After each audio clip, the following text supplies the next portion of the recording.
Okay, I'm doing this video to accept a challenge from a friend that I have. That's friend also. Let me fix the lens here. My camera's kind of messed up. Anyway, I'm accepting a challenge from a friend of mine in this area, Dan, and he's from Ochoco Bushcraft, and he's starting to make up a out of the truck to go get home bag, however you want to say it, and he wanted me to show what I have, and he wanted others to give him ideas of what he should carry. So I got two bags here, and they're both self-sufficient, and the reason I got two is I got two vehicles. This is my pickup bag and this is my Jeep bag, and each has pretty much the same thing in them, but they're fixed up a little bit differently, and that's why I wanted to show both. This one is kind of cool because it's more modular. This one here is a little bit more compact, kind of like Dan's bag that he picked. It's a Maxpedition. They don't make these anymore, but if you go online you'll see one very close to looking like this. I have different shelter systems in both of these, and that's kind of a neat thing to compare.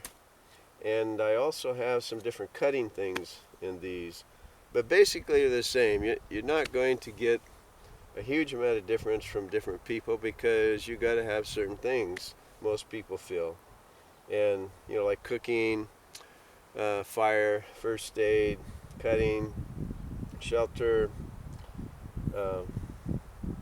you know, something to hold your water, disinfectant, etc. So they're pretty much the same thing. This one's a little bit bigger pack, but it's actually more comfortable to wear than this one here. About 29 pounds, and I think Dan was trying to get his down to 15 to 18. I found that I just could not do that. Anyway, what's in these packs? Well, let me show you the Jeep bag first. It has a bunch of stuff around it. These are paste beads for getting around, and that made me just think right then that you should have a map. I have a compass, but you should have a map as well of the area you're in, and I do have those in the vehicle, but I don't have them in here. So I would advise people putting your map in here so you have it. Now these gloves, I normally would have these instead because they're better work gloves, and they're about the same warmth value. So I have gloves in there. This is a 10 by 10 tarp that is Bushcraft USA, really a good tarp, and that's always ready to go. And then I have different compartments here that I'll show you. These two outside ones, and then there's two zipper pouches here that are separated, and then I'll just odds and ends of things. But anyway, let me show you from the front to the back. The top here has a lot of extraneous type things. Here's a little kit you can put on your belt for char cloth. I do a lot of bow drill, so here's a bow drill handle. You always, I feel, should have a lamp. I got two of them, and I got extra batteries besides. Here's my spoon. I just kind of had it in the place up here, but this is made by a friend of mine, a titanium spoon. This is a cool little factor that when you're having a fire and you need to blow on it, you don't want to get your face down too close. This expands out. It's a pocket bellows.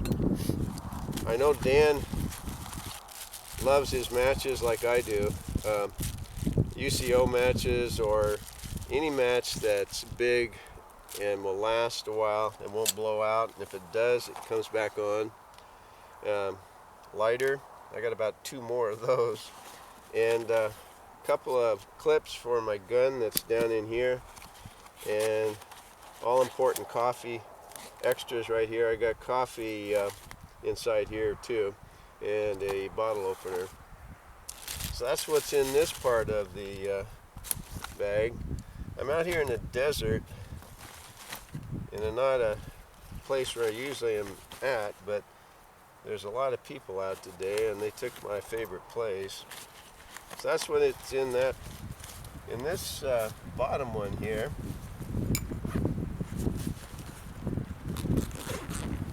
is a gun, like I said, but here's a bag that's complete fire making bag.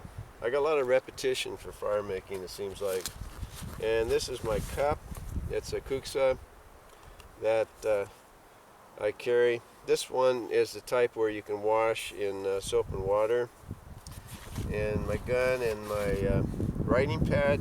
I really feel it's important to have a pad, some paper of some sort, so you can write messages if you're lost or you want somebody to see where you're at, or whatever the case may be. I think that's about it for that little bag. I have a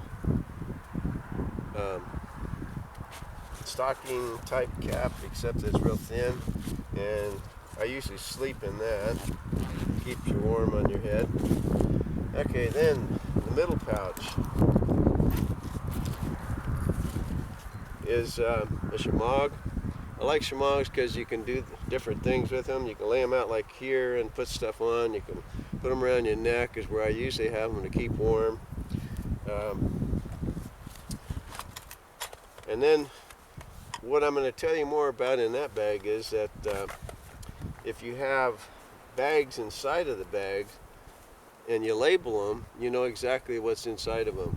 And all of the stuff in this bag is cutting type material, except for this little lamp here. So, oh no, wait a minute, sorry. This is from that bag, and so I need to relabel it. This is fire making and tools bag. And so I got some more tinder. I really like this Swiss Army knife because of all the different things it has on it. Scissors and the whole works, you know, that you can find in a Swiss Army knife. Cutting is really important, and everybody's going to differ on what they take, but I like to take a hatchet, a knife, and a saw, if I can. Here's the saw. It's a smaller type saw from Silky, but really a nice saw. Does a great job. My knife, actually I made this knife. It's a one I just designed for myself. Has a Scandi grind, and just a really nice knife. I have a little windproof cover here that I can use for signaling as well, because it's orange and it's bright. A sharpening stone, my first aid kit,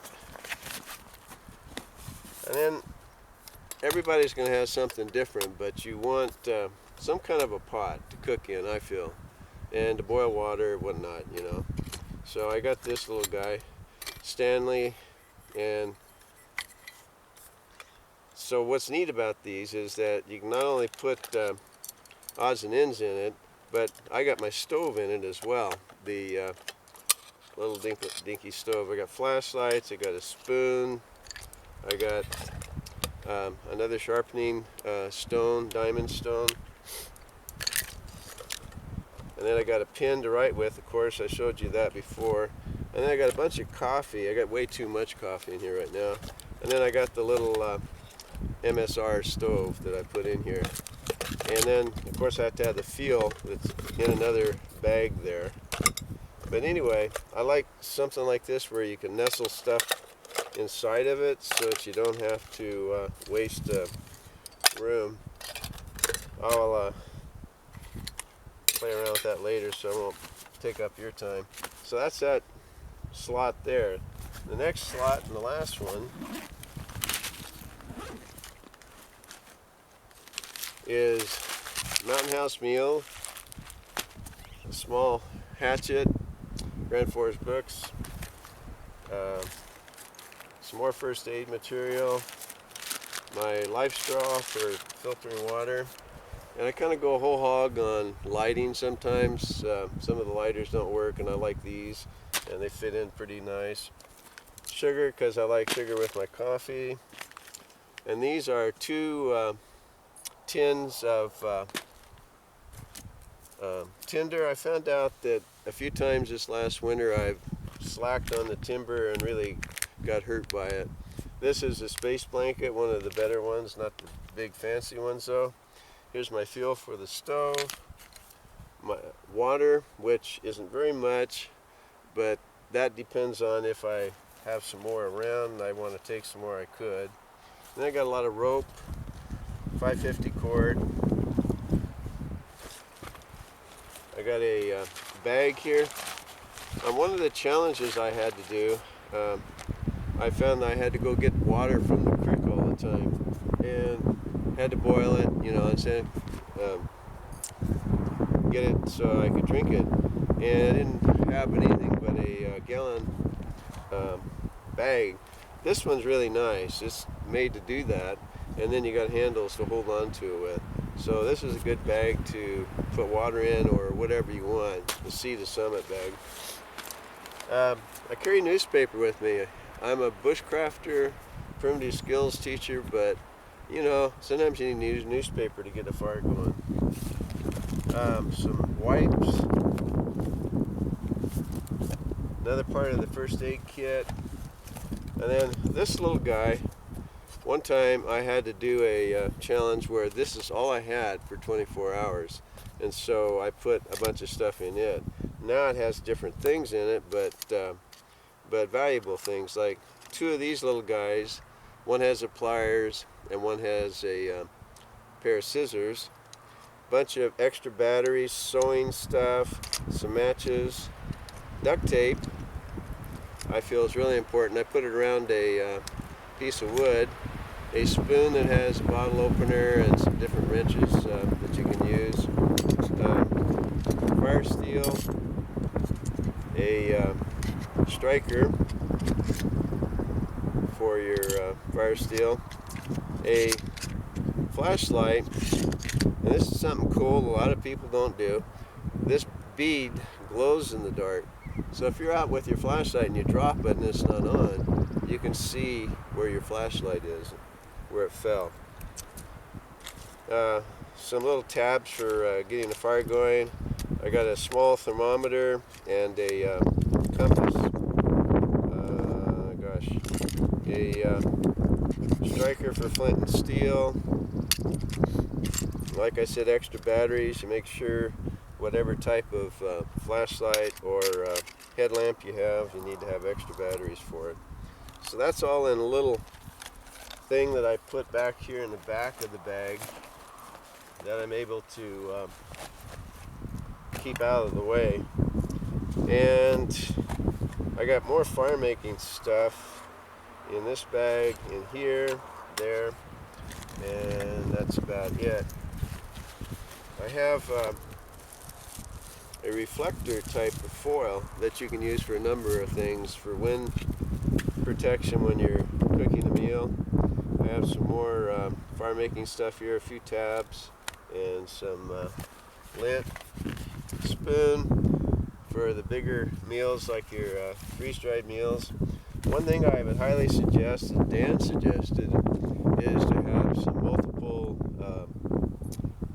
food bars of some sort, nutrient bars, and I don't have that in here, and that's one thing I need to add to it. But this is a bag that I could use for a couple of days, not keep as warm as I'd want. You know, I'd have to have a fire going most of the night, but a decent bag, and easy to carry, and not a whole lot of trouble. So that's that bag. I got some carabiners on there, a bottle opener, and just some odds and ends as well. But basically that's that bag. Get it out of the way so I can show you this other bag. It'll be interesting to see the comparison between what Dan comes up with. Oh, and I didn't show this. Zip ties. Super helpful in making a tripod really quick or doing something of that sort. A lot of people forget about sharpening type stones. I really like to have that.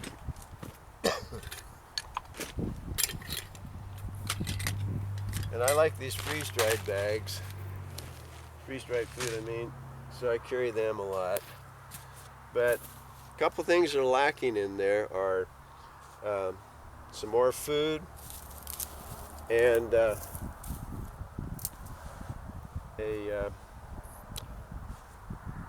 kind of a pad type thing to put down, like this pad here or something. But pretty well equipped. This bag is kind of an interesting one. It's a spec ops bag of some sort. But what I like about it is it's a little bit more modular. Not any heavier. It looks like it would be, but it isn't. These three pouches are really cool because you can put, and this one here has a lot of the same ideas that probably Dan would have. Pathfinder bottle with the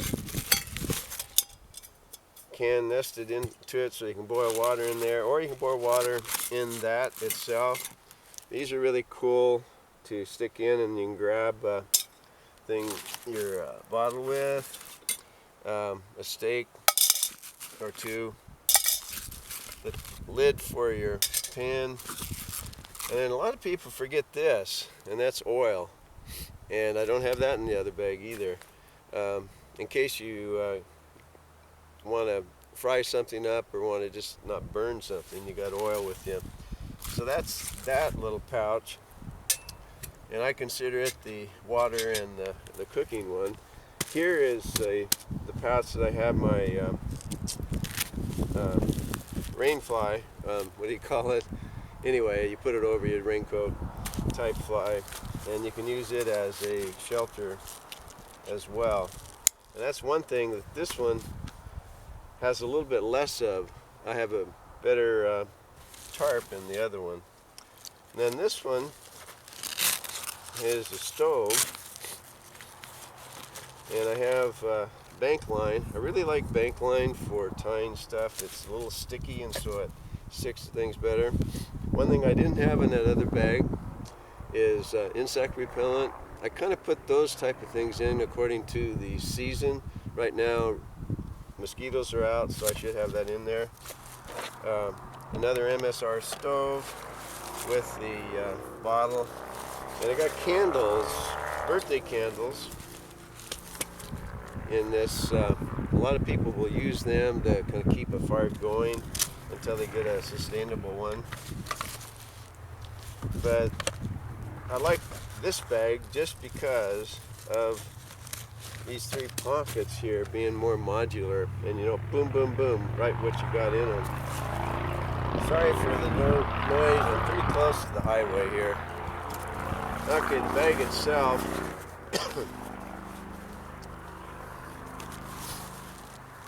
got a boonie hat, which is real important in the sunny times.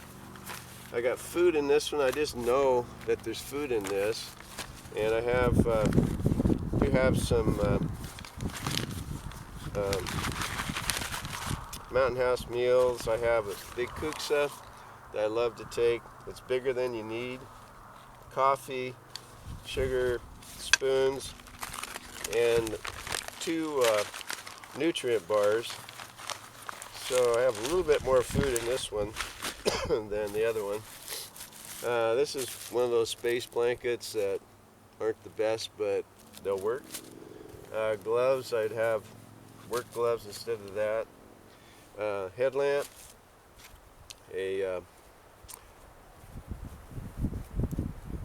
cap over your head. This one here I do have. Can be used as a towel.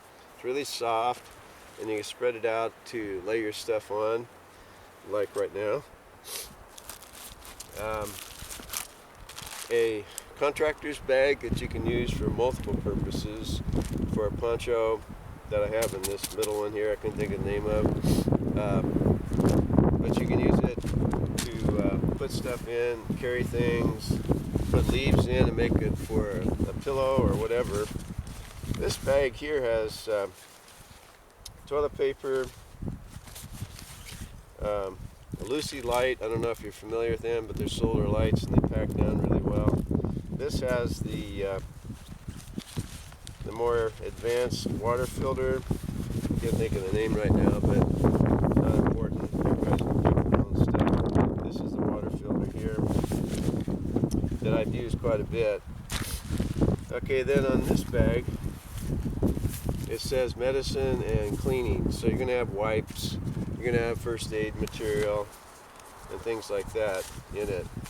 And so I'm not going to go into the bag and show you everything, but there are odds and ends in here that, like I have a little fishing kit in here that you might think that you would need if you're out in a place where you need to fish.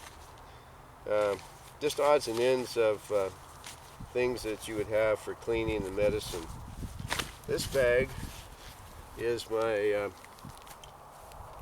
tools and cordage bag. And so I got a knife sharpener, a pin. This is something that some people might not remember to bring. It's a charger for your phone or camera or something like that, which is really important. And make sure you have the cord for it. Some cord. This is kind of a cool thing I learned when I did a lot of stuff in the snow.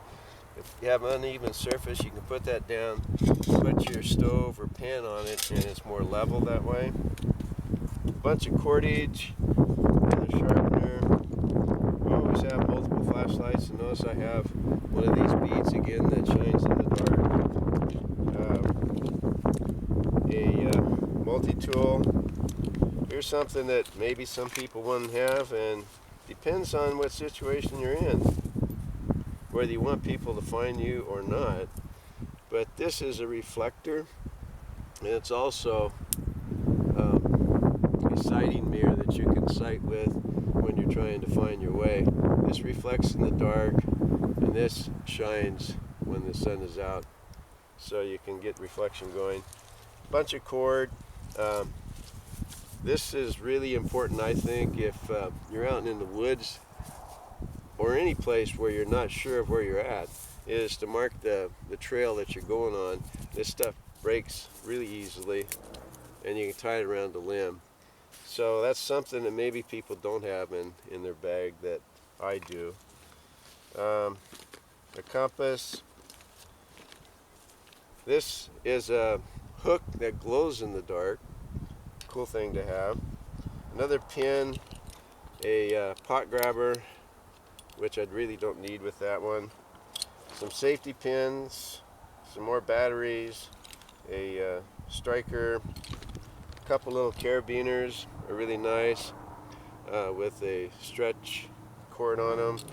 I got about 4 or 5 of those.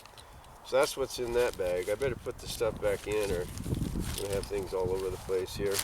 And that's one idea of having these little bags inside your big bag, is to know exactly what you got in there instead of having to rumble through things. Like Dan was mentioning in his video, he wanted to have it fixed so he didn't have to rummage through everything. So that's that bag. Here's another bag. Fire. Everything that you want for making a fire is in this bag, and I really won't go through it that much to bore you.